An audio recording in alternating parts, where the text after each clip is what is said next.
एक गांव में रमेश नाम का आदमी रहता था। रमेश काम से बहुत आलसी था। सुबह देर से उठता और दिन भर बरगद के पेड़ के नीचे लेटा रहता और सोचता, काश बिना मेहनत किए मुझे खाने पीने को सब मिल जाए। मैं इतना आलसी हो गया हूँ कि अब कुछ काम धंधा करने का बिल्कुल भी मन नहीं होता। कैसी चलेगी मेरी जिंदगी, वही सोच सोच कर पागल ना हो जाऊं। गांव के लोग खेतों में काम करते, दुकान पर मेहनत करते, मगर रमेश हमेशा बहाने बनाता। अगर कोई काम देता तो कहता, अरे आज बहुत थकान है, कल कर लूंगा।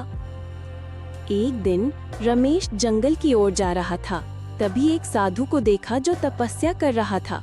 फिर रमेश उसके पास चला गया। सुनो बाबा, मेरी एक समस्या है। मैं बहुत ही ज्यादा गरीब हूँ।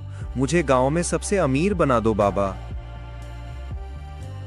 बेटा, उसके लिए तुम्हें मेहनत करना पड़ेगा। बिना मेहनत किए फल नहीं मिलता। भगवान भी उसी की मदद करते हैं जो खुद मेहनत करता है। लेकिन रमेश पर कोई असर नहीं हुआ। कुछ हफ्तों बाद गांव में अकाल पड़ा। जिनके पास अनाज का भंडार था, वे लोग आराम से जी रहे थे। जिन्होंने मेहनत की थी, उनके पास सब था, लेकिन रमेश के पास कुछ नहीं बचा। वो इधर उधर मदद मांगने लगा। हमने तुम्हें कितनी बार समझाया, मेहनत करो, मगर तुमने कभी ध्यान नहीं दिया। तब रमेश को समझ आया। उसने सोचा, अगर मैं पहले ही मेहनत करता तो आज दूसरों पर निर्भर नहीं रहना पड़ता। रमेश को कुछ समझ नहीं आ रहा था। फिर उसने पास के एक गांव में चला गया। वहां उसको एक जमींदार मिला। फिर उससे मदद मांगी। जमींदार, मुझे कुछ काम दे दो। मेरे पास खाने के लिए कुछ भी नहीं बचा। आप मुझे काम दे देते तो आपकी बहुत मेहरबानी होती। आप जो भी काम दोगे मैं करने के लिए तैयार हूं। हाँ ठीक है, जो भी काम बोलूं करना पड़ेगा। बाद में नहीं आता मत बोलना, और तुम्हारे काम को देखने के बाद ही पैसा दूंगा।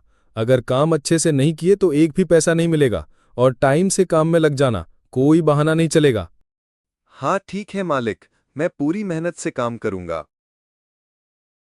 इसके बाद रमेश ने धीरे धीरे काम करना शुरू किया। पहले मुश्किल लगी, मगर फिर उसे मेहनत की आदत पड़ गई।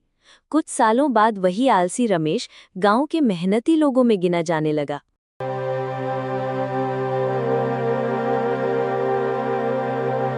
अरे रमेश, हम सब तुमको आलसी समझ रहे थे, लेकिन तुमने तो कमाल ही कर दिया।